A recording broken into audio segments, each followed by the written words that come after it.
All right, it's 6 o'clock. I'd like to call the November 14th Madison City Council to order, please. So, with that, I'd like to ask Pastor Timmons to come and lead us in prayer. Hey, guys, we're starting. Greg, Is this on? it's not that high. Hey, guys, we're starting meeting.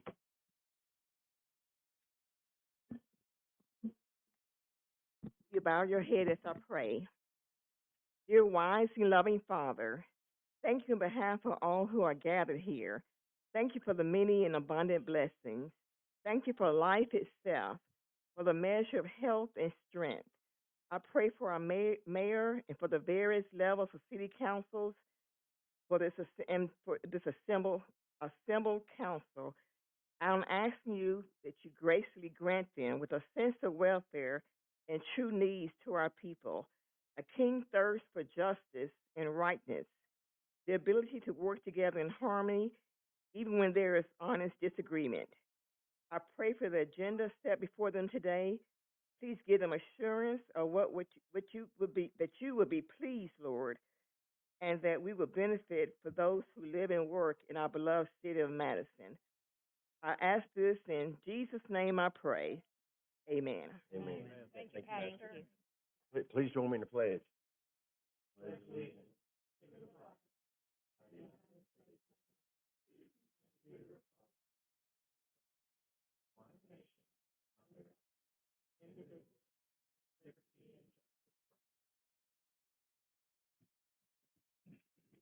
And can you get the roll call, please?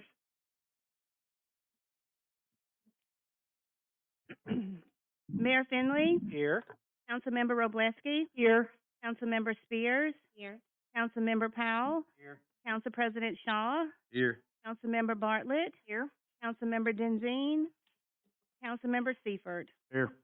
We have a quorum, so we'll move forward. And now we have the reorganization. Tonight, we're going to reorganize the council where they will select a new president and pro tem. And my question to council tonight, do you have any recommendations? I'd like to nominate Renee Bartlett for a city council president. Any others?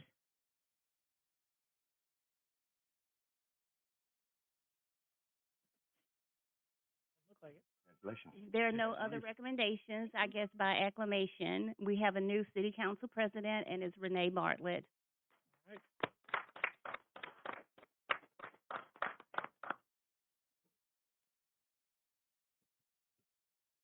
Thank you. I'd like to open the floor for nominations for pro tem. I'd like to nominate John Seifert. John Seifert's been nominated. Are there any other nominations? Seeing none, John Seifert is pro tem by acclamation. Congratulations, John. I have one set of appointments I need to make, and that is for Finance Committee. I'd like to nominate Greg Shaw, Teddy Powell, and Connie Spears for the Finance Committee. Are there any other nominations? Seeing none, congratulations, you are the new Finance Committee. And I also get to appoint a Finance Chair, so I'd like to appoint Greg Shaw as Finance Chair. Okay.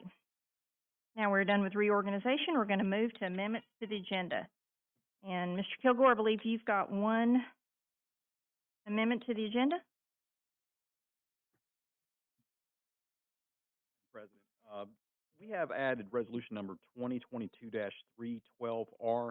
This is a resolution that would basically authorize payments from the general fund as we move into payments for the potential interchange that's being voted on tonight as far as a acceptance of a bid for a construction project at, for the I-565 interchange.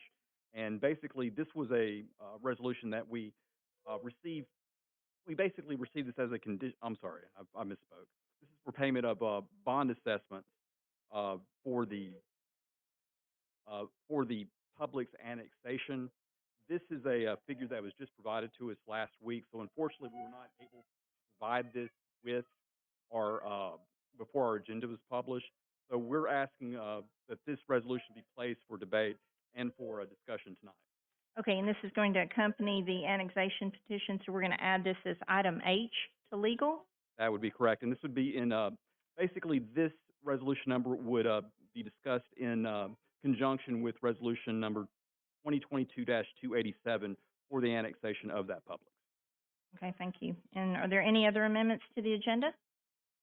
They didn't need, I need to add this on the 2022-30, 4R, in that it only lists McGinnis, Construction. We're actually awarding the bid to, a joint venture with McGinnis Construction LLC and Miller and Miller Inc., joint venture number 2 is who that goes to. And I believe that the resolution itself has been updated to reflect that Okay. joint venture, but the Make sure agenda that- itself is not updated. Okay. okay, so the packet is correct, Yes, it and the correct names of the entities are, is. It is. The are actual reflected. full name of the joint venture being McGinnis and Miller and Miller are both listed in both the, Okay. the packets, resolution, and the accompanying, agreements for the acceptance of the bid. Okay. Perfect. So we'll just take it then when we go to legal. Okay, so we just have one amendment to the agenda. And the agenda is approved. Now let's move to approval of the minutes. Minutes number 2022-05-WS dated October 19th, 2022. Move to approve. Second. Any discussion? Can I have the vote, please? Councilmember Powell? I think it was Greg. I'm sorry. He sounds like me, but he's not as quite as good. Thanks for the correction. Councilmember Shaw? Aye. Councilmember Seifert? Aye. Council President Bartlett? Aye. Councilmember Robleski? Aye. Councilmember Spears? Aye. Councilmember Denzine? Okay, now we have minutes number 2022-01-SP dated October 19th, 2022. Move to approve. Second. Can I have a vote, please? Councilmember Seifert? Aye. Councilmember Shaw? Aye. Council President Bartlett? Aye. Councilmember Robleski? Aye. Councilmember Spears? Aye. Councilmember Powell? Same. Councilmember Denzine? Okay, motion passes. And minutes number 2022-20-RG dated October 24th, 2022. Move to approve? Second. Okay, can I have a vote, please? Yes. Councilmember Robleski? Aye. Councilmember Shaw? Aye. Council President Bartlett? Aye. Councilmember Spears? Same. Councilmember Powell? Same. Councilmember Denzine? Councilmember Seifert? Aye. And the minutes are approved. Next, we have presentations and awards. Chief Bailey, please come forward.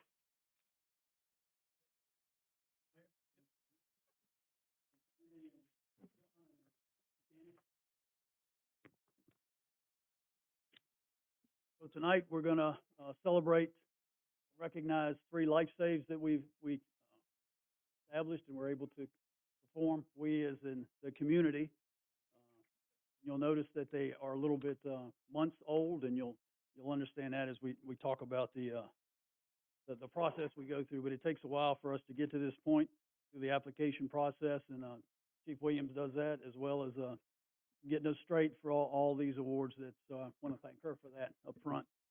And I'm just going to read off the different awards. And then as I read them off, the recipients, if they could come here, sort of first group here, and then second and third. And one reason is you'll notice it's not, 2 of these first 2 awards are 3 days apart. Well, we work every 3rd day. So a lot of these are the same people. So instead of having them go sit down and come back up, we figured this was the best way to manage this time. Okay, we have 3 separate calls where a life was successfully saved as a result of outstanding service from the individuals here tonight and a few that couldn't make it tonight. We understand that a community chain of survival is strong in some localities in our country, and we strive every day to be among those localities.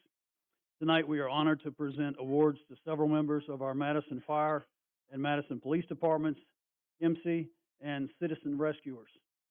So the Star of Life is awarded to someone who successfully saves a life while performing medical interventions These are only awarded once the patient survives and is discharged from the hospital. That can take a while. The unit citation is awarded to teams of responders and citizens that provide support to those activity engaged in saving a life during a fire, rescue, or medical emergency. So our first incident occurred on August the 14th. We had Squad 1, Ladder 1, Battalion 1, and HIMSI responded to a birth in progress at an address on Sullivan Street. Prior to arrival, we were advised that the mother had just delivered a baby and that the baby was not breathing. Captain Enos and firefighter Durso performed CPR on the baby, while firefighter Tyler Drew provided care to the mother. MC paramedic Humphrey, firefighter Durso, and Captain Enos continued resuscitation efforts for the baby while en route to the hospital with HIMSI. The baby was later released from the hospital with no deficits, and EMT Blake was driving that night. So for the Star of Life, and y'all can come on up as I call your name, recipients will be Captain Richard Enos, firefighter Giles Durso, and paramedic Gene Humphrey.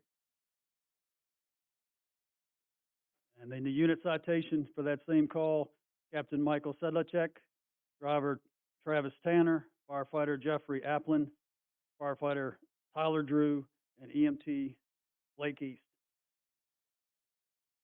Again, if we're going to end up crunching up, so you'll get the hang of it. Okay, that was our first one. So I want to give them a round of applause for that.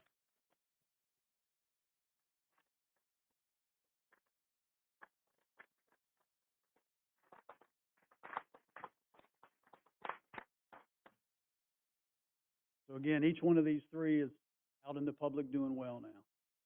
In our next two calls, we do have a couple of the patients that were involved in those. So the second call was 3 days later, August the 17th. Squad 4, Heavy Rescue 1, Engine 4, and Firemedic 1 responded to a motor vehicle collision on I-565 near the Toyota Field exit. The vehicle had left the roadway and crashed into the fence just off the highway. We were advised the driver was possibly in cardiac arrest. Madison police officers Grant and Echoes arrived first and began CPR on the patient. Firefighters Hall and Yates arrived on Squad 4 and took over patient care. They continued CPR, defibrillated the patient, established an intraosseous IV infusion, and intubated the patient. All HIMSI units were busy on other calls, so Firemedic 1 responded to the scene. Firemedic 1 is our ambulance that we keep here at the fire department. The patient's pulse was restored on scene. The patient was loaded into Firemedic 1 for transport, with firefighters Drew, Applin, and Hall continuing patient care to the hospital. This patient was ultimately released from the hospital with no deficits. We leased Firemedic 1 from HIMSI for $1 a year. Our strong partnership with HIMSI and the great service by all first responders led to this successful life save. So if I say your name twice, just raise your hand, okay? So for the Star of Life, we had firefighter Luke Hall, firefighter Sam Yates, Officer Logan Grant, and Officer Brock Eccles.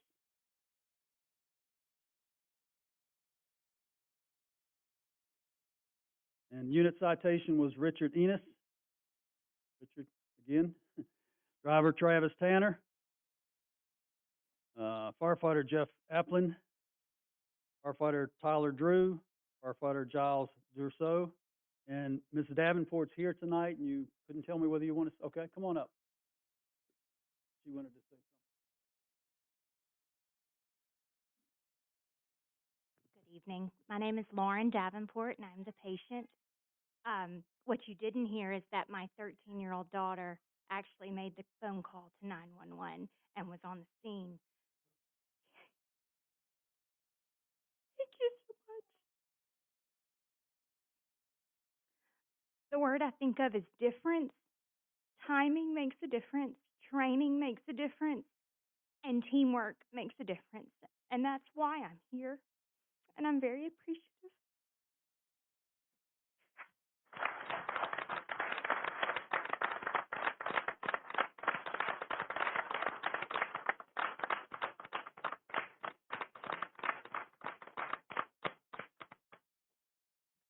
And our third and final call for this evening occurred on September 28th.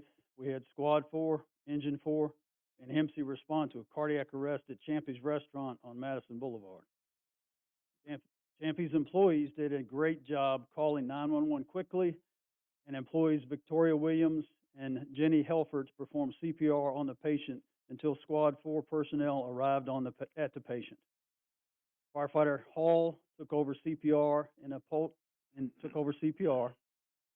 while firefighter Yates placed the patient on a cardiac monitor. The patient was noted to be in pulseless ventricular tachycardia, so firefighter Yates delivered a defibrillation shock. After the shock was delivered, the patient regained a strong pulse. MC arrived shortly after this, and the patient was loaded for transport. Firefighter Hall rode in with HEMC to assist with patient care. The patient was ultimately released from the hospital with no deficits. This is another example of success due to a strong community chain of survival from the citizens all the way through the hospital and discharge. So, for the Star of Life, we have Victoria Williams and Jenny Helfert, which are Champy's employees. Firefighter Luke Hall, somewhere up here. Firefighter Sam Yates. Paramedic John Blankenship. And for unit citation, EMT Dustin Morrow. And our patient is here. So, Mr. Stapler, if you want to come say a few words.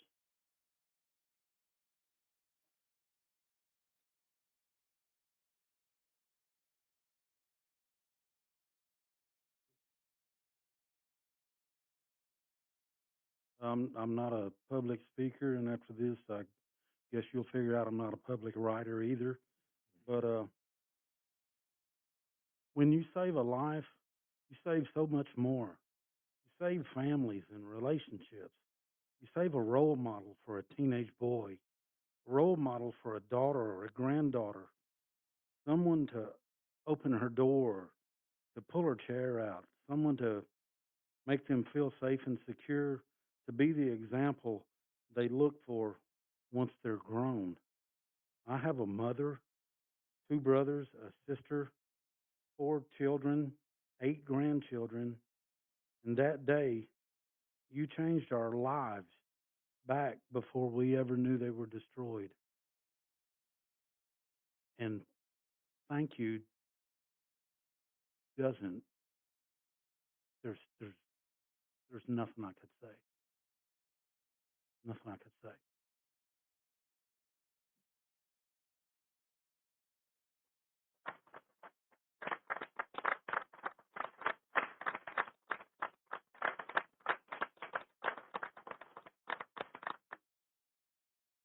I just want to end by saying thank you to our community. Thank you to our city council. It gives us resources and support to do this. Thank you again, for all the citizens that take citizen CPR and make this possible. Thank you for your daughter that made that quick, early 911 call. So thank you all. And on your way past, we're going to try to get this to you. If not, we'll get it to you quickly. Thank you all.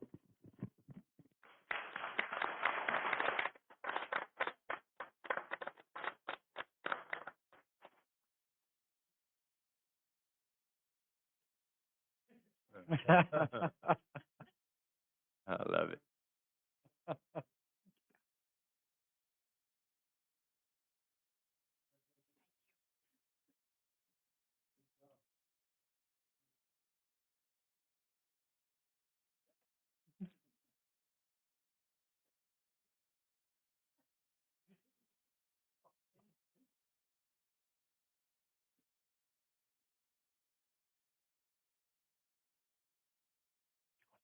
By the way, going to do some pictures outside. Thank you for all this outside.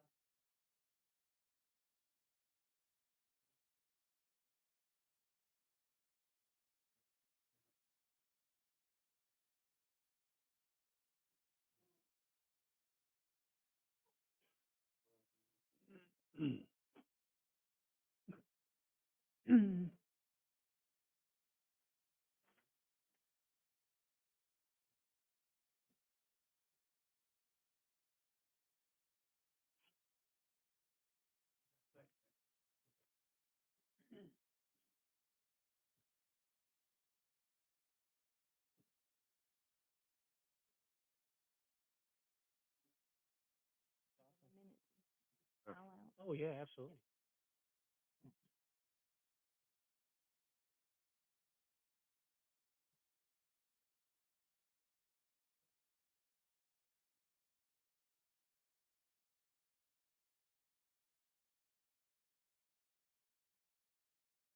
Thank you so much, Chief Bailey, for recognizing everyone, and we're gonna give everyone just a minute to file out, who want to file out.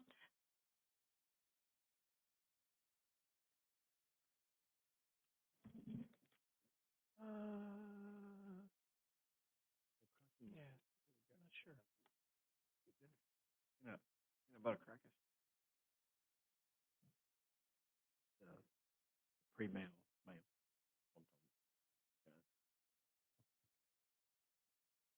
Now we will open public comments. All comments are limited to 3 minutes. As a reminder, please go to the podium and speak directly into the microphone so people at home can hear and closed captions will work.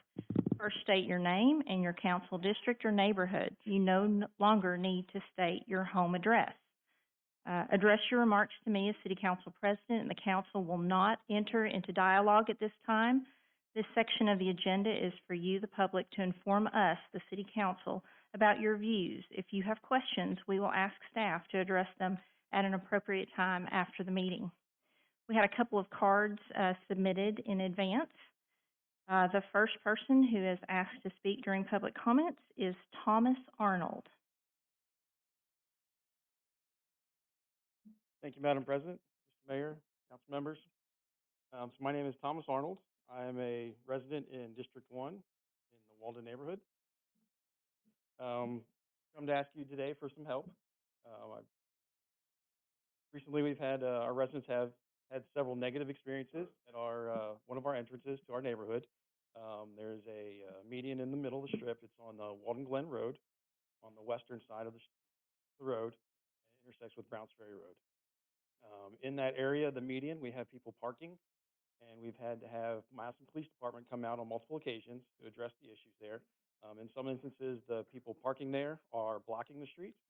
Sometimes they're children, teenagers, recently adults, that are also getting in the street and preventing people from traversing the area. What I'm asking you today is for some help in passing a city ordinance that would restrict parking in that area, make it a no parking zone, and potentially install 2 no parking signs, potentially the ones that either say no parking in the median or a nice no parking sign, the P with a red circle, and a slash with an arrow showing no parking from here forward.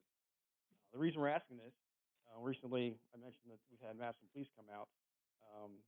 We've tried to contact the parents of these individuals, or the adults themselves. It's become borderline combative and almost bordering violence. Madison Police Department is investigating to see if charges need to be pursued. We've had, one officer said that there should not be any parking in the area. It is a safety violation, and that it is not safe, as people transit in and out of our neighborhood. Recently, this last week, I believe, or a week and a half ago, Madison Police Department reviewed our city ordinances and Alabama state laws and found no way that they could enforce that as simple safety. There's nothing that prevents them from parking there. I asked this so there's no parking zone because there is ample parking in my opinion. I appreciate you all have come out, have a chance to get out there and see yourself along the street leading to that median. There's also parking at our clubhouse nearby. I think that would alleviate not only the issues that we're having with safety, but allow everyone to enjoy that space. No questions, but I definitely thank you for your time and your support.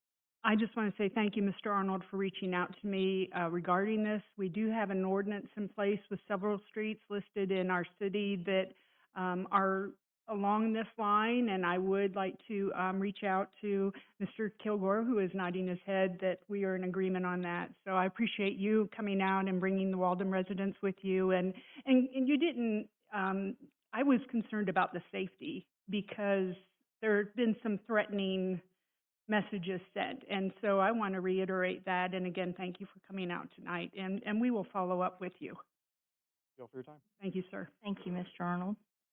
The next person who signed up for public comments is Bernadette Mayer.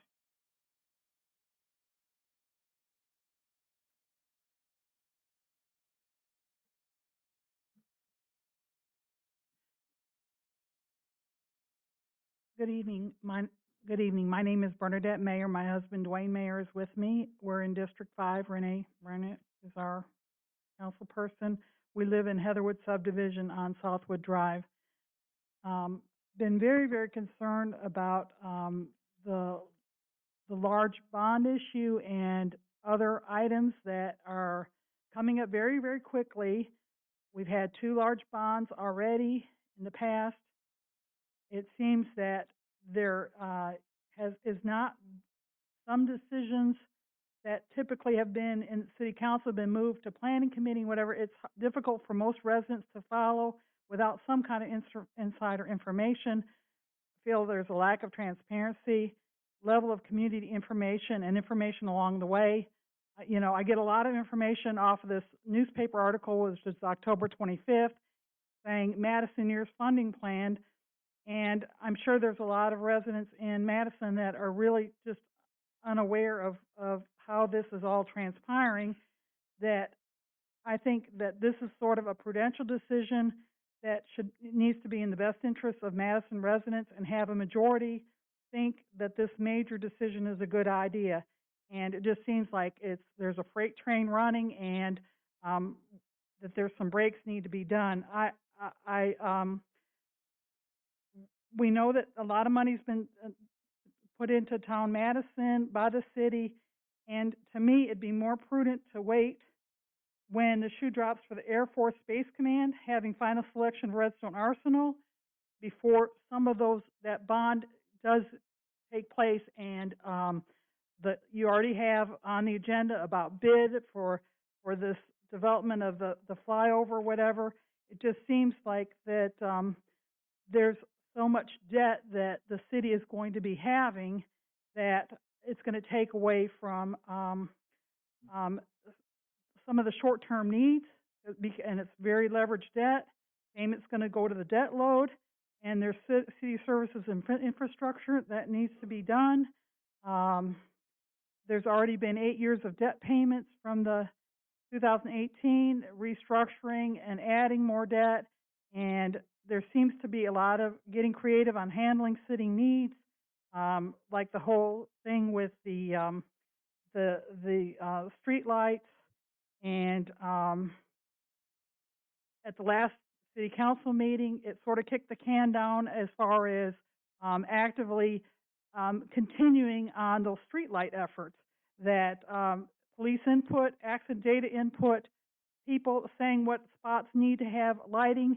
It doesn't need to wait until that phase 1 is done. You need to evaluate if that phase 1 work is being done efficiently, effectively, because one of the things that has been said is the safety and security of residents is very important.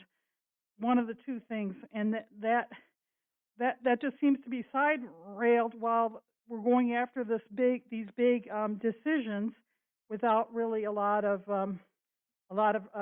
people's input. And obviously, at this point, you already have it on the agenda, and I can't stop you. And it's just very, very problematic.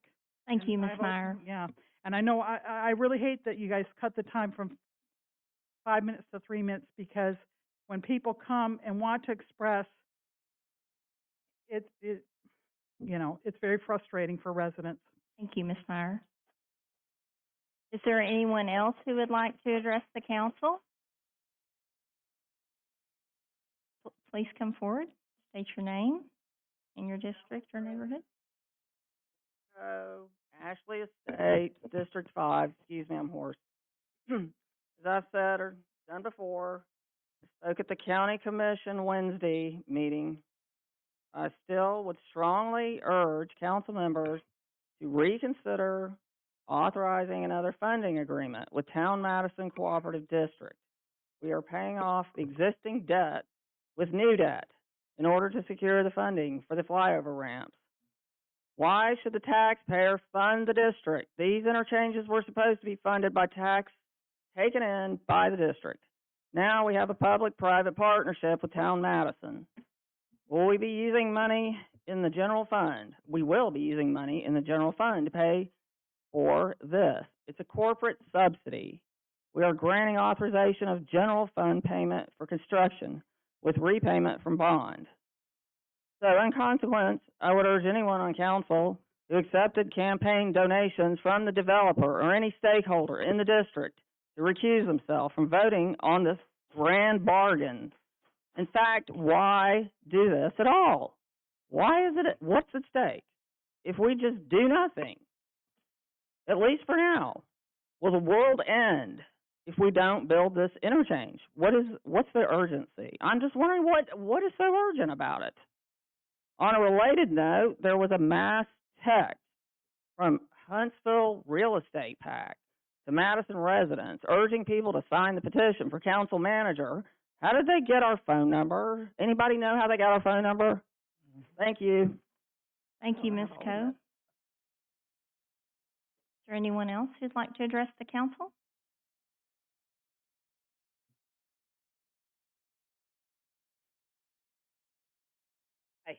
Okay, so, 2014, we got the money for the Would ramp. you state your name and your neighborhood? Margie Daly, 498 Marion Drive, Madison City.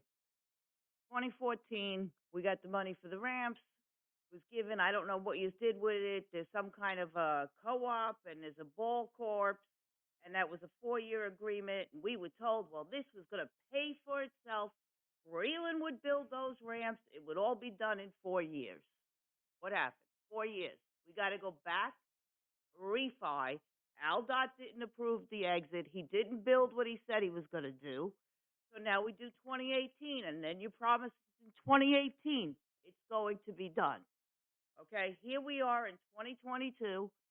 It's not done, and you want more money. I mean, these are flyovers, which means they fly over Madison City.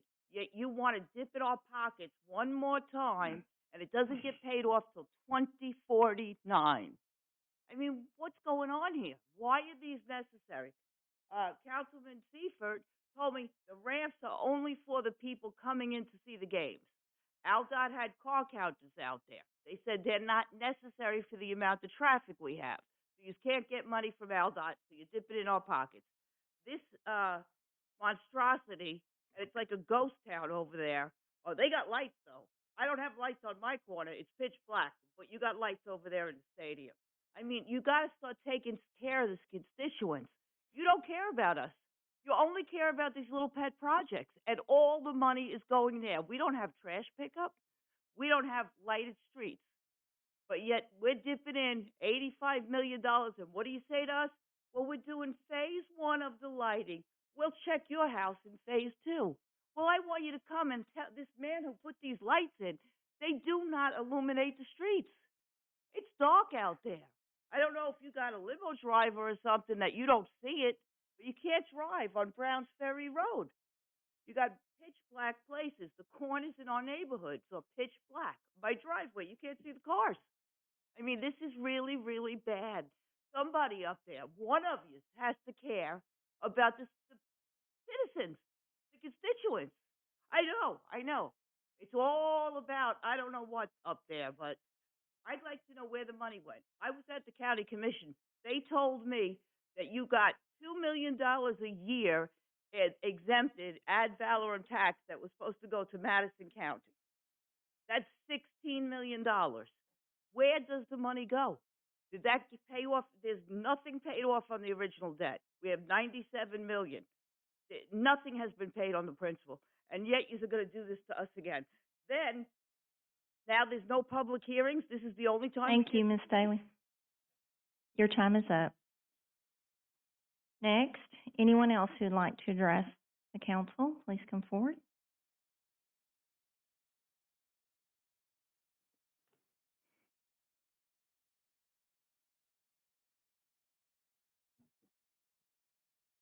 My name is Sarah Parker. Actually, I was just wondering if you could go over the rules for speaking again. Sure, you have 3 minutes. We just ask you to state your name and your district, or if you don't know your district, your neighborhood. And then could you tell us why it's changed so suddenly? It hasn't changed. It's actually a part of our policies that's been in place and that's council passed. Well, what I mean is, how did you become president? Was that announced? Ms. Parker, I'm not gonna engage in this back and forth. You've got 3 minutes, so That's what I mean, is you've shut the city down.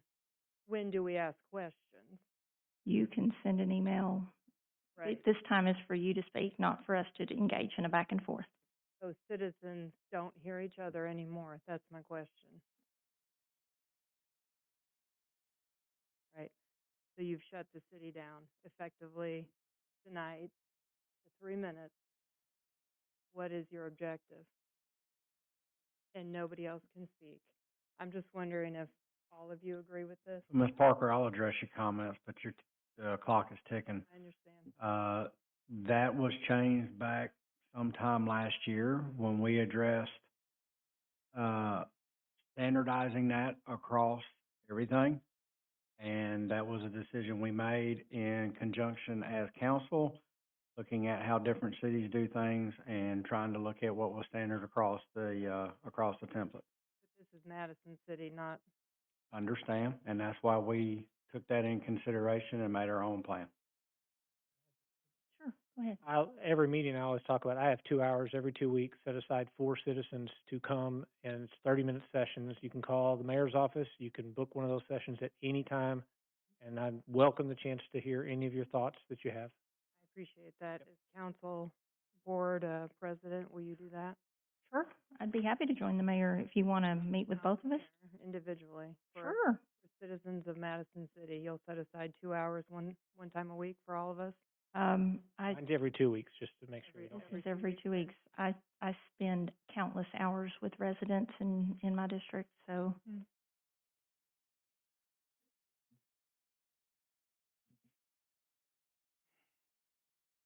Anyone else like to address the council?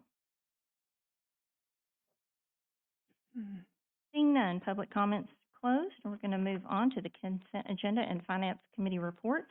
I'm gonna begin the committee report and, state as former finance chair, the members of the finance committee have reviewed the bills to be paid, as well as the items on the consent agenda. I'd like to point out acceptance of a donation from Senator Tom Butler in the amount of $5,000 to the fire department. Also, I'd like to, point out that the finance committee currently is scheduled to meet tomorrow, but I want to defer to our current, finance chair in terms of what his plans might be. We're gonna move that meeting. I'm gonna get with the finance, department, with Roger and some other people, and we'll set a new date and we'll reschedule that meeting. Okay, so Post it once we know. okay, so we'll reschedule finance committee meeting that's originally scheduled for tomorrow, and with that, I'd like to, submit the finance committee report for approval. Second. And is there any discussion? I just want to ask, do you have an approximate time for when the new finance committee will be meeting? Will it be more likely in the afternoons or I don't know yet. I'm gonna talk to them and talk to the department Okay. heads and kind of see what fits, Okay. and then we'll, maybe go back to before the council meeting? That was we'll great. talk to everybody and Okay, just kind of sounds good. Thank you. Okay, can we have the vote, please? Council President Bartlett, Aye. Councilmember Shaw, Aye. Councilmember Robleski, Aye. Councilmember Spears, Aye. Councilmember Powell, Aye. Councilmember Denzine, Councilmember Seifert. Aye. Okay, motion passes. Presentations and reports, Mayor Finley. All right, just two quick things. First, to all of our veterans, thank you for your service. We had veterans, in this case, it's Veterans Week. We started off a week beforehand, go the entire time with multiple events throughout this community, and it's culminated on Veterans Day with the parade in downtown Huntsville. Both chiefs were brought the fire truck down, and throughout the rain, we enjoyed Old 48 and went through that the parade. I'm amazed at how many people were out on the streets in the rain. I mean, it's just this is a unique and community which I'm very proud to be a part of. Secondly, we had the opportunity on Friday, November 4th, to celebrate Madison at the Toyota Field. It was put on by our Madison Chamber of Commerce. What used to be the State of the City address, it was held in this room on a Thursday night with about 25 people here, of which about half didn't really want to be here. We had close to 1,000 people at that event where they were able to hear a lot about what is going on in Madison. There's 3 different videos that have been done, that were done for that event, but they've all been put on both our website and our social media platforms. If you'd like to learn a little bit more about what's happening in Madison and some of the real facts that come along with it, we'd appreciate that you take a chance to view that. Very appreciative of Samantha Magnuson. She's our communications specialist. She's the one who did those in-house. They're fabulously done and very much appreciated. With that said, that's all I have. Okay, thank you. District number 1. Yes, ma'am. I'd like to thank Emily Peck, who invited me to the Mae Jemison College Academy, along with Representative Laura Hall, Huntsville Council President John Meredith, and I were all in a forum for her American government class, and just really enjoyed engaging with the students. The future is very bright, and just want to tag on to what's been set up here. I have constituents here in this audience. I can think of one gentleman who had a question, and I went to his house and answered his question for him.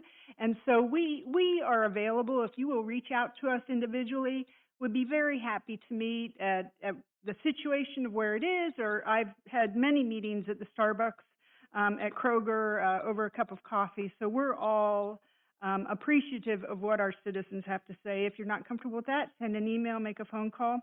Want to also mention that the Christmas parade is coming up. Mark your calendar for December 10th at 5:30. We'll be strolling through District 3 and look forward to seeing everyone out there. Hopefully it'll be a little bit warmer than it is tonight. And that's all I have. Thank you. Thank you. District number 2. Yes, last Monday, we had at Madison Utilities, we had a work session and new board member orientation. So we had a day-long meeting going over all the information about how Madison Utilities came to be and all that. So that was very interesting. Also, earlier today, we had an IDB meeting. We talked about site preparation grants and the meetings for next year. The next meeting will be February the 6th, if anybody's interested. And that's at 4:30 downstairs in the conference room. That's it. Thank you. District number 3. I don't have a whole lot, but I do, tonight was a great, thing of what council and, mayor, what we're supposed to do. And that is protect citizens, and it's to pave roads, and it's to do those things. And also you see economic development projects. That's what we do. And I'm glad to be part of that. I'm glad to be part of the team in Madison. We got great fire department, we have great police department, our economic development group. All these people make Madison up, right? And the citizens, to come up and give us information, to give us feedback. It's we sit up here, we listen. That's what we do, and we get emails and we do those things. But it's not just what we do; it's what we do as a collective. And I know we live here in Madison. It's such a great city, and if you stay in Madison, it's the only thing you see. When you go outside of the city and you go somewhere else and you see the traffic and you see the things happening, that's when you realize what a great community you live in. Again, it takes all of us to do that. So I appreciate everybody here, and that's really all I've got. Thank you. District number 4. Kind of on that same thing that Teddy's talking about. The 3 minutes or 5 minutes are here. I think I don't know of a single council person that won't meet or talk or email or talk through an issue anytime through the week. I think if it's a true problem or issue, you're not going to solve it even 10 minutes here standing at a podium. Either we're not prepared to have that conversation at that time, or maybe you're not, or it's not set up for that. And I'm glad to listen to anybody about anything. I meet for coffee. I meet for cocktails. I'll meet on a job site. It doesn't matter. But I've never not met anybody, whether they're in my district, not in my district, whatever it is. Like, I don't know anybody up here that doesn't meet with people. Even if we don't agree with you, we'll still meet and talk through our point of view. So I don't think we're trying to shun Madison or hush Madison residents. Anybody can come talk to any of us at any time and talk here and be on record. But we've never not wanted to speak with anybody in Madison. So that's really all I have. I'll throw in that today we had a perfect example. We got an email to me, John, and Greg. I responded via email. Greg called the guy. And so, you know, we're going to communicate, but it just showed that if you reach out to us, I prefer email just because I like a written documentation, but Greg called the guy right away. So we're there. Okay, thank you. District number 7. I just say the same thing. I mean, at the end of the day, we're citizens. Like, I imagine everybody in this room, I'm not gonna check your IDs, whatever, see where you live, but we're citizens of the city too. And we have a vested interest in this just as you do, right? If we make a decision that's wrong, hey, we suffer the consequences too. All right? It's my tax dollars too. I have my personal cell phone number out on the website. Anybody wants to call it, call it. I will talk to you anytime. Now, I will warn you, if you call me at 2 o'clock in the morning, I'll answer. But I'm gonna call you back at 2 o'clock in the morning, 'cause maybe you work nights. I don't know. But at the end of the day, we're all open to communication. But at the end of the day, this is still a free country. I don't have to agree with your opinion. You don't have to agree with mine. That's the great thing about this community, right? About this country. We all have different opinions, and that's okay. Whatever happened to the point of, if we disagree, doesn't mean I hate you. It doesn't mean that you're a bad person. Doesn't mean I'm a bad person. It just means we're different. If we all had the same opinion, there's a lot of us that aren't needed, because we could just do the job with one person. Okay? So please, if you got questions, we're open to any kind of communication. And I will say, Ms. Daly, if there was a communication that was just the ramps for the people going to the ballpark, I said that's a mistake. That is for people going and leaving from the facility, and the facility being Town Madison. So if I said that, that's a mistake. They fly over the interstate, 565.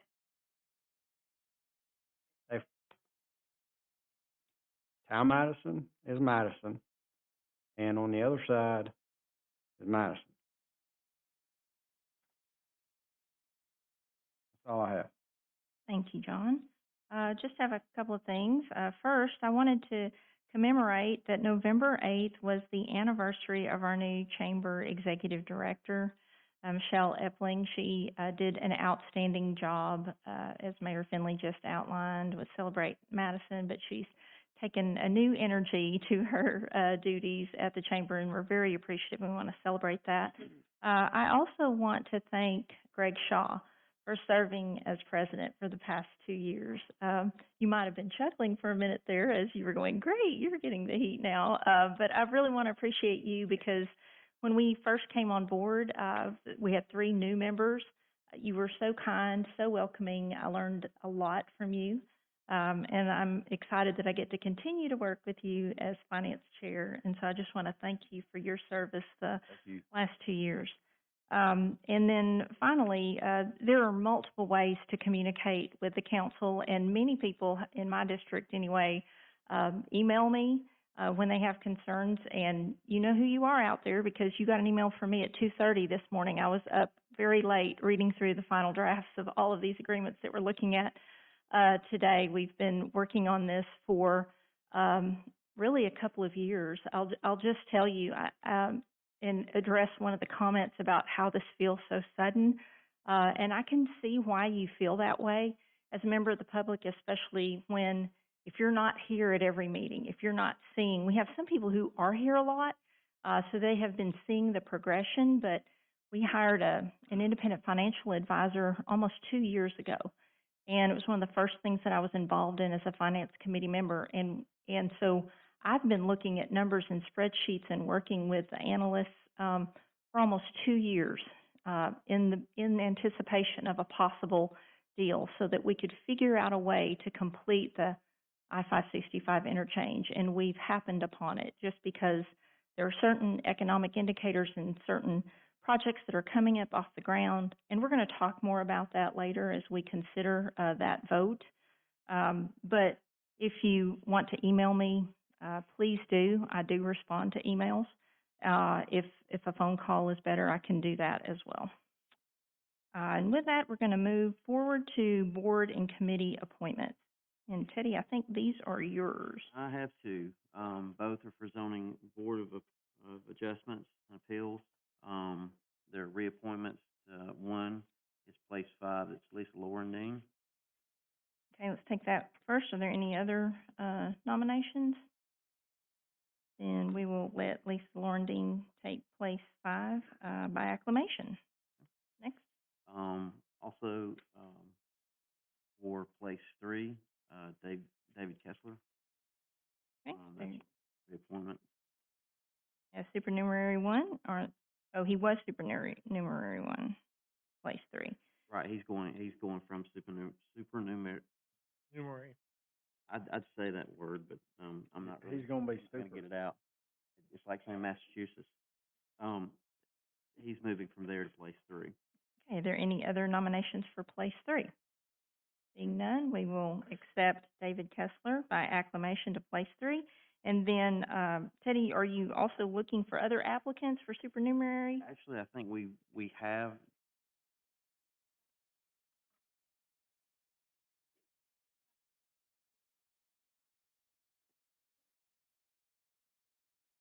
Okay, for those who couldn't hear who are watching, we have 2 vacant positions for supernumerary. And so if you would like to apply, please do that online because we are looking to fill those positions on the Zoning Board of Adjustment and Appeals. And you had to say that because I would have never got supernumerary. There you Don't go. hurt yourself for numerary. Okay. And moving on to department reports. Engineering.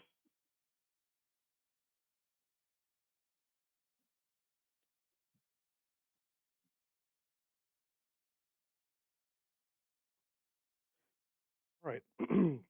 First, I have resolution number 2022-283-R, authorizing a professional services agreement with GMC LLC in an amount not to exceed $130,750 for engineering design services. This is for a drainage project to address the Mill Creek ditch erosion. This will actually be paid from Public Works Department budget. Move to approve. Second. Any discussion? Seeing none, ready for vote. Councilmember Seifert, Aye. Councilmember Shaw, Aye. Council President Bartlett, Aye. Councilmember Robleski, Aye. Councilmember Spears, Aye. Councilmember Powell, Councilmember Denzine. Motion passes. Right. Next is resolution number 2022-293-R.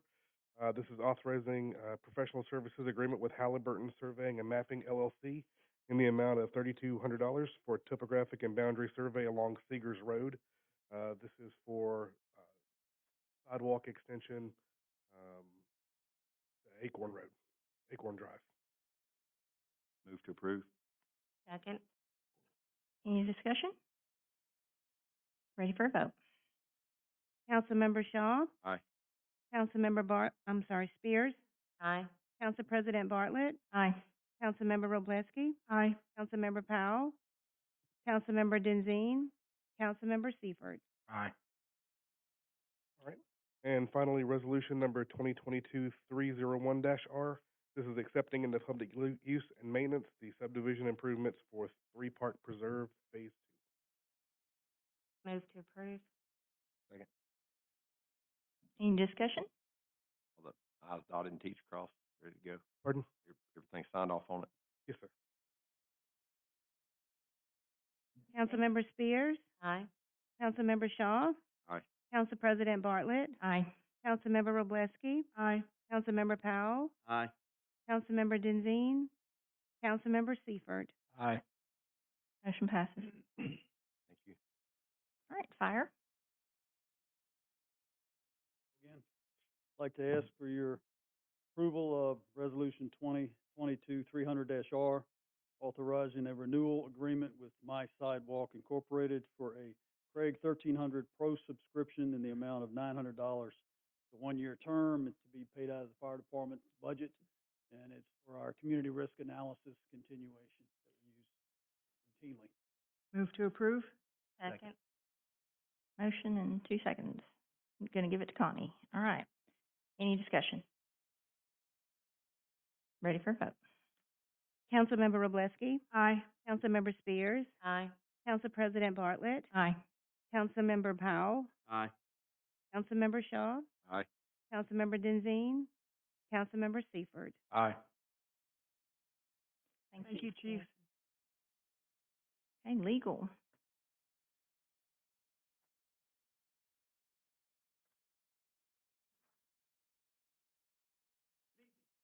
Legal has prepared a number of resolutions for consideration tonight. I'll start with resolution number 2022-295R. This is a resolution to obligate the American Rescue Plan Act funds for the purchase and renovation of what many know as the Hexagon property that's located over at, I believe it's on Business Park Boulevard.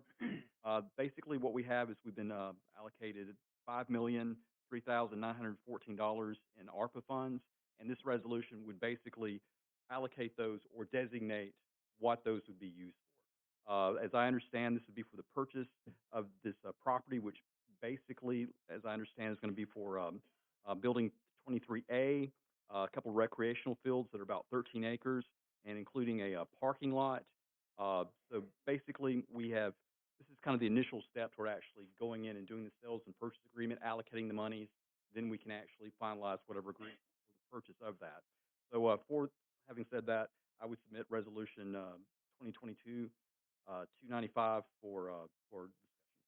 Move to approve. Second. Any discussion? Maybe give a little bit of background. First, Hexagon, the old Intergraph, great partner. We started talking to them a year or so ago about the ability to use some of the recreational fields and their gym for some of the overflow that we in the city need, in many instances for our adult programs. As the city has matured, our adult programs need to also. So there are already 2 existing softball fields, baseball fields, 2 soccer fields, some tennis courts that would need to be revitalized, bathroom out there, as you talked about, how many acres? 13, I think? I showed it as being 13. 13. We then started talking to them about Building 23A, which is about 38,000 square feet. And in between the fields and the building is a parking lot. So in all, we're looking to purchase all of that, with the start of most of this ARPA money going towards Building 23A's revitalization, which would be for Fire Station 4, which is needed as we grow to the south. That would take care of all of Madison Boulevard, Town Madison, the Edgewater, Mountain Brook communities on the south side. The parking lot helps us in multiple ways, but most importantly, overflow parking for the stadium. As we look to continue to grow events there and wanted to make sure that we were covered, we could utilize that with some sort of transit system to get folks back and forth. In many instances, even for the parking for the folks working the events at Toyota Field. And when if additional money is left or additional money is needed, we're going to revitalize those fields, and especially the tennis courts and eventually a pickleball, I'll just call it a complex, as that has continued to grow. That's down the road once that's secured. So thank you to Steve Smith out of the mayor's office as city administrator. He's been working directly with the Hexagon folks. This gives us the ability to then finalize a deal with them to move all of that forward. Thank you, Mayor. Seeing no other discussion, ready for a vote. Councilmember Spears. Aye. Councilmember Powell. Aye. Council President Bartlett. Aye. Councilmember Roblesky. Aye. Councilmember Shaw. Aye. Councilmember Denzine. Councilmember Seifert. Aye. Next, legal has prepared resolution number 2022-294R. This is a resolution that would ratify an agreement with the law firm of Han Arundel regarding general obligation warrants that are being discussed tonight. Basically, this resolution is simply to authorize outside counsel at Han Arundel in order to proceed with representation should the council vote to ratify the funding agreement and move forward with that plan. Move to approve. Second. Any discussion? Ready for a vote. Councilmember Shaw. Aye. Councilmember Powell, Aye. Council President Bartlett, Aye. Councilmember Roblesky, Aye. Councilmember Spears, Aye. Councilmember Denzine, Councilmember Seifert. Aye. Okay. Now, Mr. Kilgore, the next three, resolutions that you're, proposing, or two resolutions and the ordinance, are three items that were part of, an agreement that the council entered in terms of considering all of these at the same time at a work session on October 19th. And then there was a first reading on October 24th, for the annexation petition and the funding agreement. So I'm going to set that up for you so you can go whatever order you want to. Madam President. First, I believe, we should probably, it may make sense to start with, Resolution 2022-304 regarding the acceptance of a bid for construction of I-565 Phase 2 westbound ramp, C and D. This would be item D under legal. Basically, what we have here, we had three bids that were submitted, and we discussed this, previously, I believe, at the meeting that you discussed.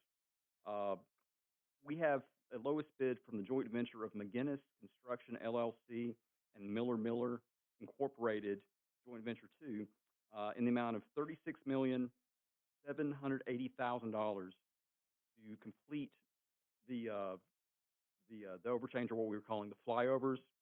This is, had been recommended as the lowest responsible bid, and the resolution that we have submitted here is for the acceptance of that bid. Move to approve. Second. Okay, is there any discussion?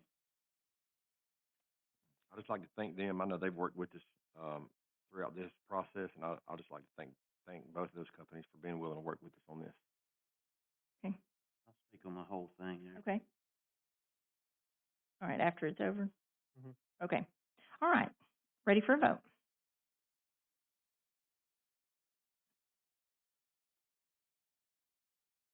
Ready for a vote? Councilmember Powell, Aye. Council President Bartlett. Who's second? Let me give him a second. It was either Greg or Connie that seconded. I think Connie seconded. Connie seconded. Connie? Councilmember Spears, Aye. Councilmember Roblesky, Aye. Councilmember Shaw, Aye. Council President Bartlett, Aye. Councilmember Denzine, Councilmember Seifert. Aye. Okay, Mr. Kilgore, next. Next, I'd like to address, resolution number 2022-289R. This is for ratification of funding agreement for the town of Madison. As you mentioned, Madam President, this was a subject of, I believe, a work session. We had a first reading on October the 24th after that, and now we are here on the second reading of this resolution, for ratification of the funding agreement. This agreement would permit the city to prepay and redeem Series 2014A bonds so that the city could undertake the installation of these two ramps going westbound on I-565 pursuant to Section 94.01 of the Alabama Constitution. This council has to determine whether or not there is sufficient public purpose for these bonds in the manner in which they would be retired or be redeemed. And we have, in fact, advertised with the Huntsville Times for a period of time from, I believe it ended yesterday, Sunday, for a period of 7 days with the Huntsville Times, basically advertising that there would be this discussion on this matter and to determine whether or not there was, in fact, a sufficient public purpose. One of the, many of the purposes that were stated in that ad stated that it was the council's understanding that this would expand tax base and that it would increase tax revenues that would include sales tax, use tax, lodging tax, and also excise and licenses for the city. So after having that issued for 7 days, it has now meets the statute, and now it is now ripe for the council to discuss whether or not to approve that funding agreement to move forward with this plan. Have a motion second? Move to approve. Second. Any discussion?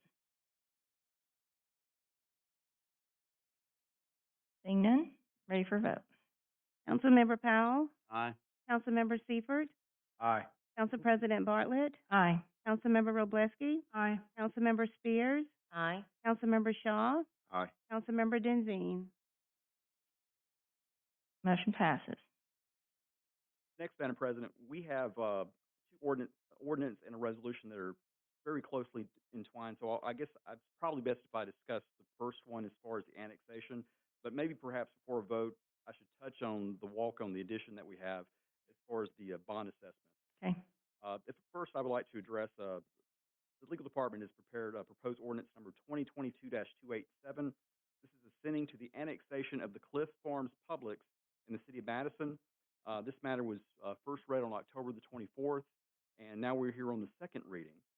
Basically, this ordinance would allow for the annexation of the Publix that's located out there in the Cliff Farms. Basically, it would follow, I believe, I always forget the name of the road. It's Uncle Frank Boulevard. Follow Uncle Frank Boulevard, basically a small little section of property right there in front of the Chick-fil-A. Does not include the Chick-fil-A, but then carries you up Uncle Buck right into the parking lot of the Publix, and then it would basically annex the entire Publix. So that is the purpose of this ordinance here for the second reading. Move to approve. Second. Hey, any discussion? I had one question for Mary Beth. Now, we're taking the annexation directly as a council, but there's going to be a later zoning. Is that correct?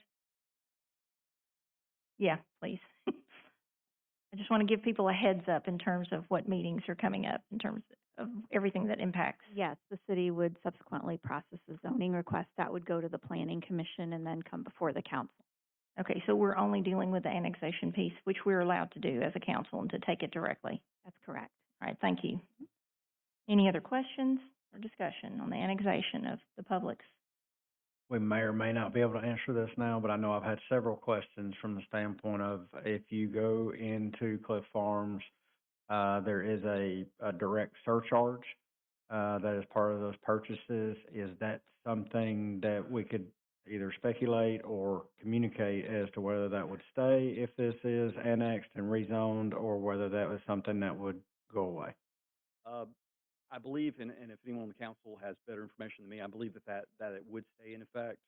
If anybody has. So the Publix is the only commercial enterprise in Cliff Farms that does not have the developer fee that you will see when you go to Chick-fil-A or Gotcha. Chipotle or the others. That fee isn't there. So when it annexes in, you'll pay the same tax at Publix there that you'll pay at Publix that's already in Madison. Right, but there would not be a surcharge on top of that. Correct. You would There see is in not. another store. Okay, There is not. all right. Good Sorry, question. I go to the one on County Line Road, so I apologize. That one's a half cent higher. Just- Thank you. Yep. Because it's in Limestone County. Because it's in Right. Limestone County. Okay. 9% versus 9.5. Okay, all right. And Madam President, I'm sorry to interrupt, but at this point, if I could also address maybe that add-on resolution, because that's a kind of a condition of the annexation, maybe before there was a vote on the actual. Okay, I see what you're saying. Okay, go ahead. We have added on resolution number 2022-312-R, and what this is last week a condition was added from the property owners of the Publix that we would have to. They requested that the city pay the payoff on a bond assessment that they would owe in the amount of $241,520,000.01. This is a one-time payoff, basically, of an assessment that was assessed on the property because they hold a special bond. Basically, they took this bond out on on about $45 million for the property, and each individual parcel has its own designated amount of what would their own little part of that bond assessment, and they've been able to satisfy us that the amount of $241,000 and that change I've mentioned, that this is the amount that would be remaining as a one-time payoff to basically remove that hindrance. So as a condition of the annexation, the property owners are requiring that bond assessment be paid. So before there's a vote on the ordinance, I just wanted to make sure to present and discuss that, although obviously the ordinance and the resolution have to have two separate votes. Do we need to pass the resolution first and then the ordinance?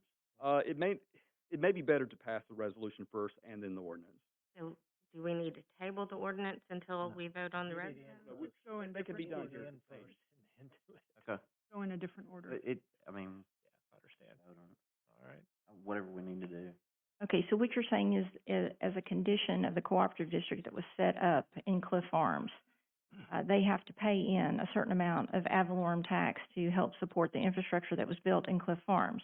In order to annex out the Publix to Madison, that, assessment has to be paid. That is correct. But then Publix will then turn around and pay more ad valorem tax in the city of Madison than what they're paying right now Exactly. So as a part of the cooperative there's district. a lot of up-ends after paying it off that we get from this arrangement, yes. The net will be positive Mm-hmm. and immediately benefit our school system. Okay, but currently, are we gonna go ahead and vote on the annexation? I was more concerned with just informing on both of them before there was a Just so you know. It's just a procedure, that's all. I don't think Okay. one necessarily needs to precede the other, just so long as there's been discussion on both. Okay, since the annexation is the key of the three things that have to be voted on for them to go together, let's take the annexation first. And that is item E, so could I have a motion and a second? Move to approve. We already have Well, a we did motion. that. I'm sorry, we have a motion and a second, do we have any other questions on that annexation? I don't have one of those, and it's kind of irrelevant to what you've talked about, but just to let folks know, while we have a lot of folks here, folks have asked, what about the old Publix where it was in the old shopping center?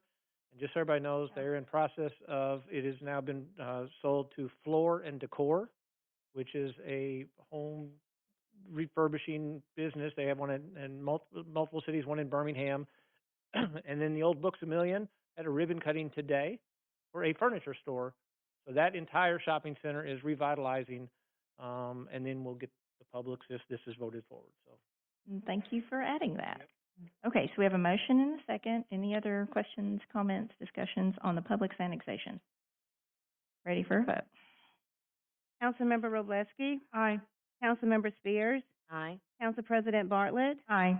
Councilmember Powell? Aye. Councilmember Shaw? Aye. Councilmember Denzine?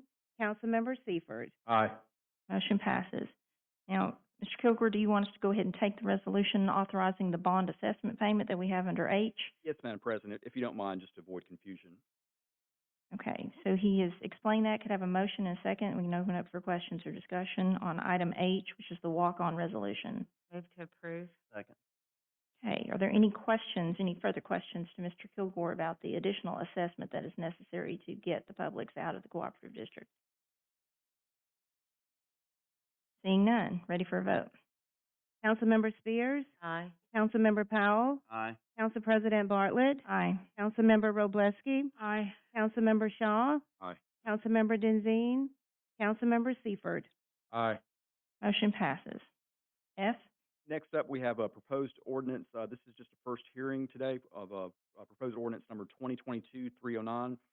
This is basically for authorization for the City of Madison's Municipal Court to implement a diversion program for first-time offenders. Like I said, this is the first reading. Basically, this would empower the municipal judge in order to look at first-time offenders that have a DUI charge or maybe a drug charge, and make a determination where they can be sent through what's called a CRO or a court referral officer. They would then be assessed various counseling or treatment for whatever problem that they might have, and whatever tier problem they have, however they're assessed. If they complete those programs, then they, at the end of the program, they can basically have the entire charge removed from their record as if it did not exist. Many other cities have this. In fact, we're kind of late to the game as far as trying to implement and put one of these together. But basically, this is the first reading, and there can be further discussions about how to form that and the guidelines involved. But basically, be for first offenders, not for anybody that has excessive blood alcohol content that causes injuries to others. It would be first-time offenders. So we're hoping to basically treat people that have first-time offenses and try to keep them out of the legal system. Mhm. When will we be able to vote on this? You're thinking maybe the 28th or in December? I believe we'll be ready to have it ready for a vote on the 28th. Wonderful, that's great. Next up, we have resolution number 2022-310R. This is a resolution for authorization of the general fund payments for construction with repayment from bond. Well, this is horribly worded, so I'll just describe it. What we have here is basically kind of two parts. It's a resolution that, one, understanding that it will take several weeks in order to get the bonds issued that will pay for the flyovers that we've discussed today.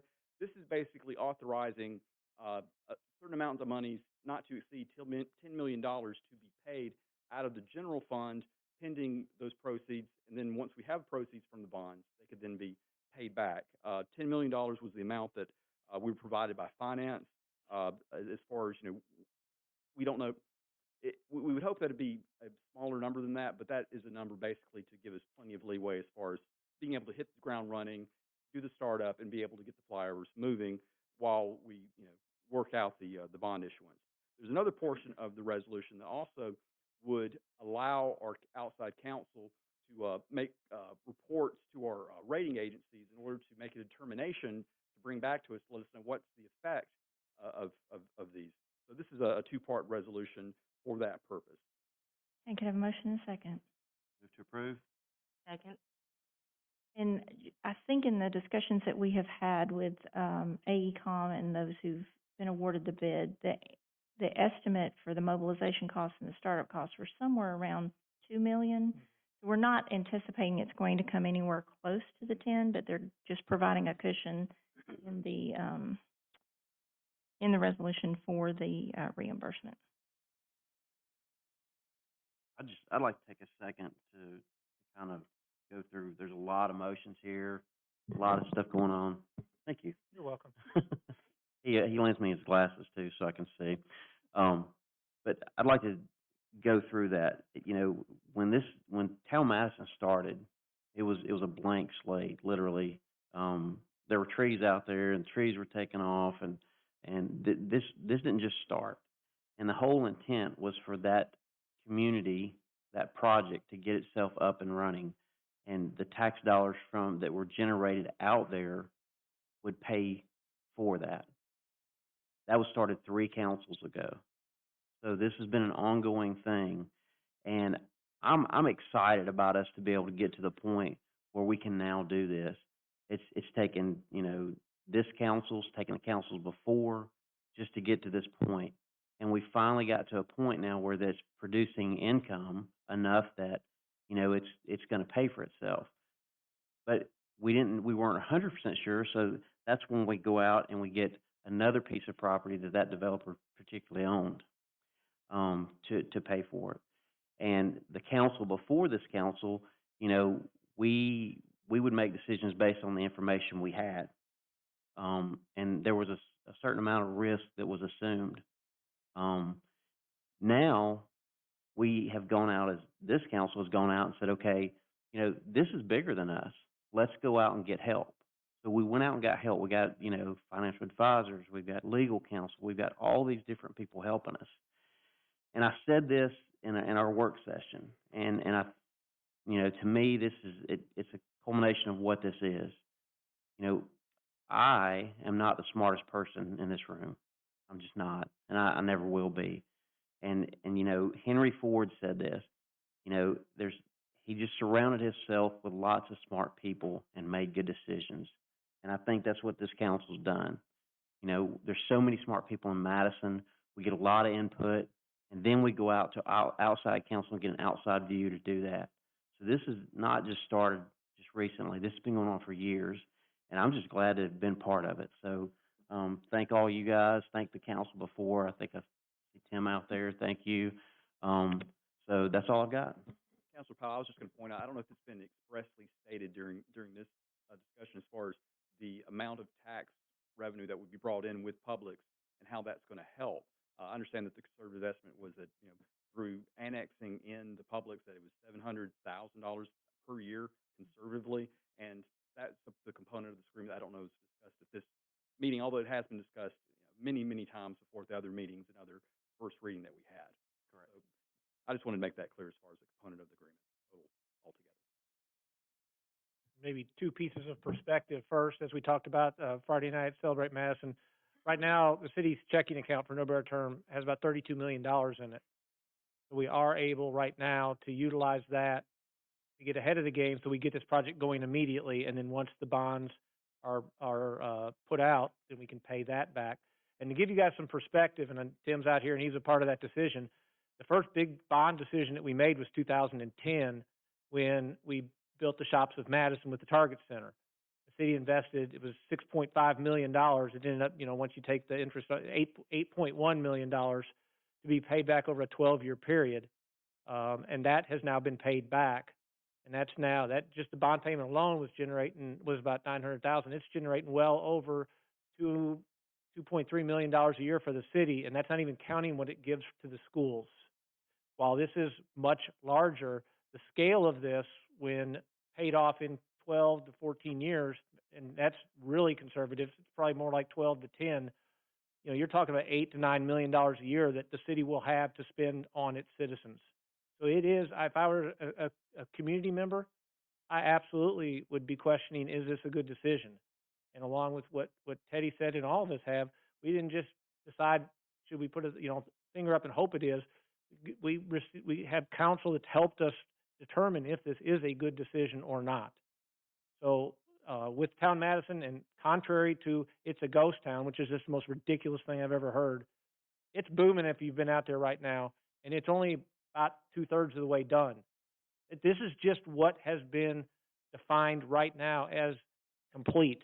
There's multiple other pieces that are coming that will add to that number and hopefully bring that payback number back down. And lastly, if we don't do this, there's no guarantee those flyovers, the flyovers that go into Town Madison, still in the city of Madison, and not only support that development, but also give you another entrance and exit out of Gate 7 for Redstone Arsenal, which is critical.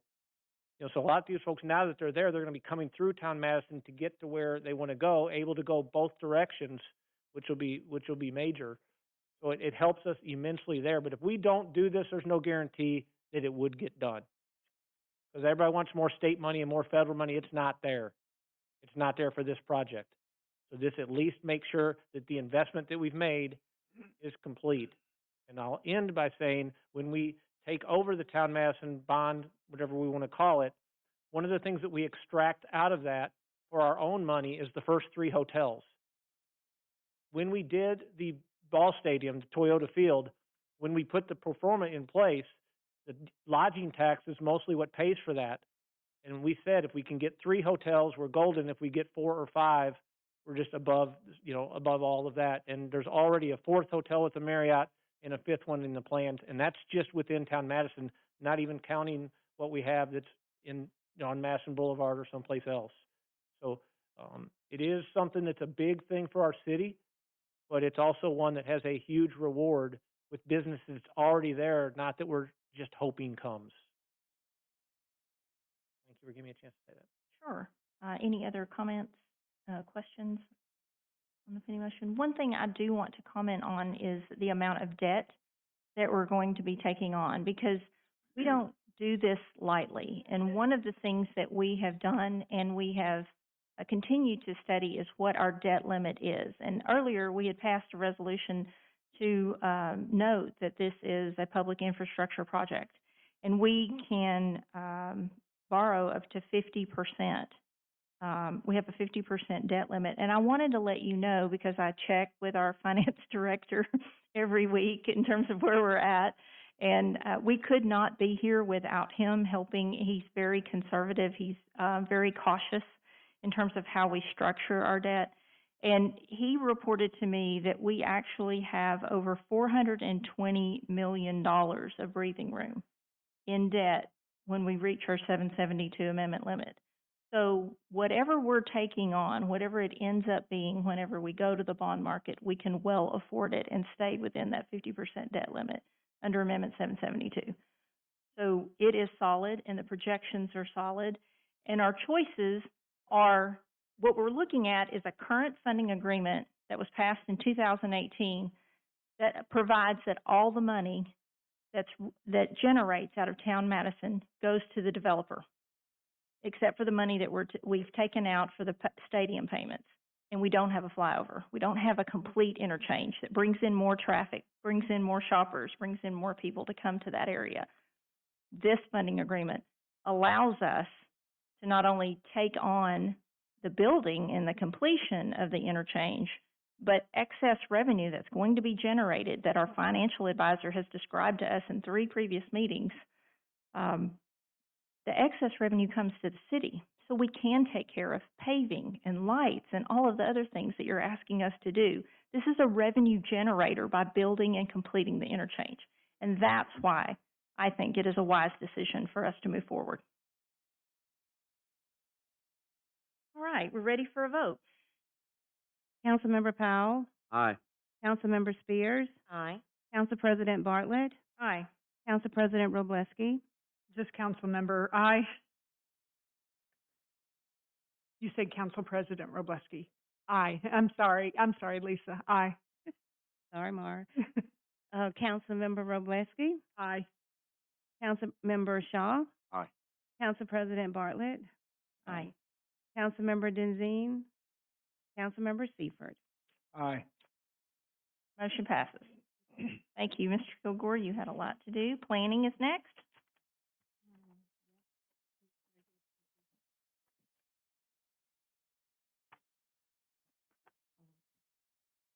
Good evening. The first item is ordinance number 2022-265, and this is for vacation of a utility and drainage easement on the west side of County Line, south of Huntsville Browns Ferry Road, south of the Walgreens, and this is to accommodate a project that's going forward. Happy to answer any questions if you have them. Move to approve. Second. Any questions, discussion? Ready for a vote?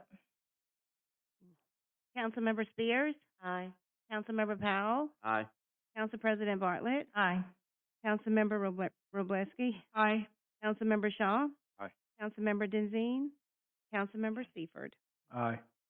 Your next item is proposed ordinance number 2022-298, and this is to establish the first arts and entertainment district in the city of Madison. Matt Davidson, principal planner in our office, has been shepherding this through, and I've asked Matt to just go over the basic premises of the district because it's new.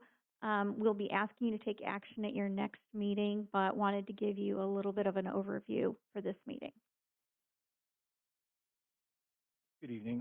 What's before you tonight is the first reading of a proposed ordinance that would create an arts and entertainment district within town Madison. And I don't know if you're familiar with the Huntsville or Athens Art and Entertainment District, but it allows patrons within certain commercial establishments to take an alcoholic beverage outside, walk around with it as long as they stay within the district boundaries. So the proposed boundary limitations are from Zert Road all the way over to Toyota Field. And you can go to the next slide. Kind of shows you the outline of the proposed boundaries. And staff's also proposing certain arts and entertainment markings throughout, some flags, just to let patrons know that they are within the district. And that's on the next slide. And also some district boundary markings that we would be installing from a city standpoint. I'm available for any questions.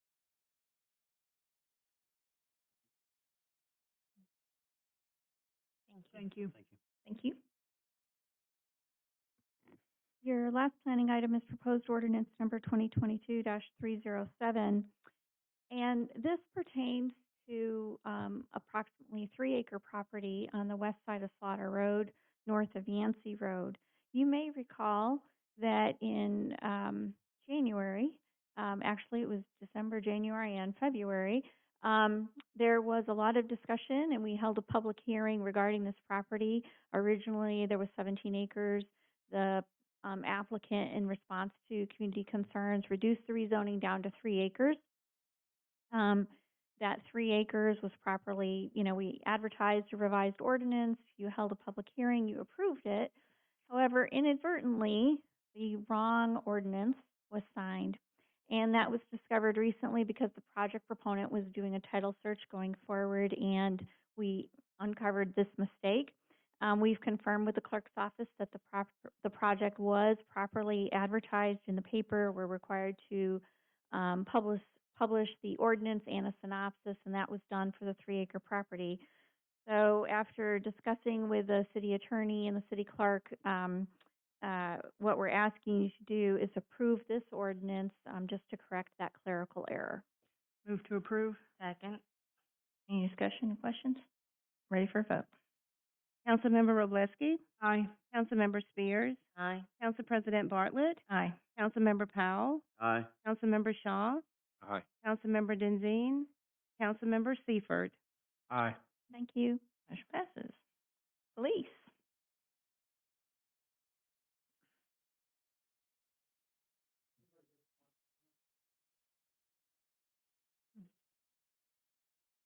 Good evening. I'm here for resolution number 2022-302R, and this is to authorize a memorandum of understanding with Asha Kiran to provide translator services to us. Give a little background. We all know about an ugly incident that happened here in Madison several years ago, and I want to ensure that something like that never happens again. That was largely due to miscommunication with someone who didn't understand English, and we didn't understand his native language. So as a result, I've been working with Asha Kiran. They've provided us training for our officers for cultural awareness and cultural sensitivity, and have also agreed to provide translation services to us for the various languages that are spoken in this area.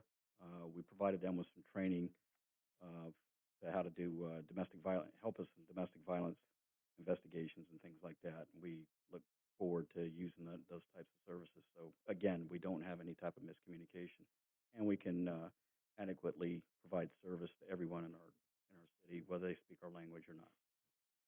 Move to approve. Second. Any discussion or questions?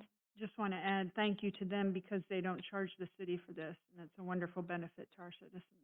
And Chief, I want to commend you for how purposeful and intentional you have been in reaching out to the Indian community and making efforts like this. This will go a long way. Ready for a vote? Councilmember Robleski, Aye. Councilmember Spears, Aye. Council President Bartlett, Aye. Councilmember Powell, Aye. Councilmember Shaw, Aye. Councilmember Denzine, Councilmember Seifert. Aye. Motion passes. Recreation. My favorite person tonight. I belong up here. Oh. He's already had surgery, so, yeah. Meniscus redone. That's your fault, by the way. Pickleball. Pickleball. My mind thinks I'm 19, my body tells me I'm 49. Anyway, I have proposed ordinance, or resolution, I'm sorry, 222-285-R, authorizing the purchase of a restroom building from the Public Restroom Company for Kids Kingdom 2 project in the amount of $346,543.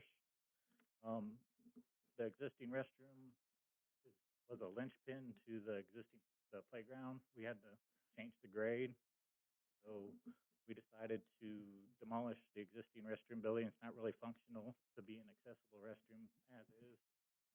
Did a lot of research, came out and found a company out of Nevada that will build a prefab building. It'll have 4 slots, be totally accessible. We'll have, you can set the doors to lock at a certain time, so problems we have at night will be reduced because the doors will be locked, when the park closes. Be happy to answer any questions. Move to approve. Second? Do we have a second? Second. Did you have a diagram you I wanted do to have a show? slide. So I blew up everybody's computer today with like 17 emails because the first description didn't have an adult changing table. And having been the McDab liaison, which is a disability advocacy board for 5 years, that is just critical to have an adult changing table. We have the children's or the infant one that will hold up to 30 pounds, but if you have a child with special needs that's in a wheelchair, much like we were able to do at Toyota Field, McDab sponsored and gave a donation. So the point that I wanted to show with this slide is this description, this slide is different than what's in the agenda packet. The agenda packet doesn't show the adult changing table. So I want you to know that there are 4 restrooms. The 2 on the far side are ACC, which is the ADA designation, and they will have adult changing tables available. And I just want to thank Council and Corey especially for your patience today as I panicked in seeing this, that it didn't have the adult changing tables. And I'm so thankful, Corey, that you were able to reconfigure it. The size is a little bit bigger. It goes from 7 feet 2 inches to 8, I think it is. And thank you. This was critical for our ADA community. Okay. Ready for a vote? Councilmember Roblesky. Aye. Councilmember Spears. Aye. Council President Bartlett. Aye. Councilmember Powell. Aye. Councilmember Shaw. Aye. Councilmember Denzine. Councilmember Seifert. Aye. Next. The next resolution I have is 222-299-R, authorization to enter in an agreement with Madison City Schools for transportation services for City of Madison Christmas Parade. As most of you know, we have a lot of marchers that take place in that parade. This allows us to transport them back to where they can be picked up by the Move to approve. Second. Any discussion? Ready for a vote? Councilmember Powell. Aye. Councilmember Seifert. Aye. Council President Bartlett. Aye. Councilmember Roblesky. Aye. Councilmember Spears. Aye. Councilmember Shaw. Aye. Councilmember Denzine. Motion passes. Next item is resolution 2022-303-R, authorization to agree to membership conditions for the Miracle League. I've been approached by a resident that wanted to start raising funds for a Miracle League field, in our park system. For those of you that aren't familiar with Miracle League, it's a field that children, adults, anybody with a disability can still participate in baseball or softball or whatever activity. It's in our park master plan. This will allow us to get a location, a price, and it provides us use of the Miracle League name and fundraising. And it will also give us construction drawings that we can take and get cost estimates for to help with fundraising. Move to approve. Second. Any discussion or questions? I'll just say there's been a huge amount of interest with McDab, and we're there to support you with this. Thank you. Ready for a vote? Councilmember Roblesky. Aye. Councilmember Spears. Aye. Council President Bartlett. Aye. Councilmember Powell. Aye. Councilmember Shaw. Aye. Councilmember Denzine. Councilmember Seifert. Aye. Thank you, Corey. Any other miscellaneous business or announcements? We are looking at tentatively November 30th for a work session, for a council work session. So we've got that penciled in. If there's nothing else, entertain a motion to adjourn. Moved. Hey, we are adjourned. But one person who didn't win was Crestwood Hospital. In meeting with Pam Hudson many times before and after, Pam understood one of the primary things that we were looking to do in that. That's generate more sales tax revenue. And Crestwood Hospital was slated to go up on Highway 72 on 18 acres. It would have been easy for Crestwood Hospital to sell that land quickly. Instead, she gave us time to go and find the perfect person for that property. It took us a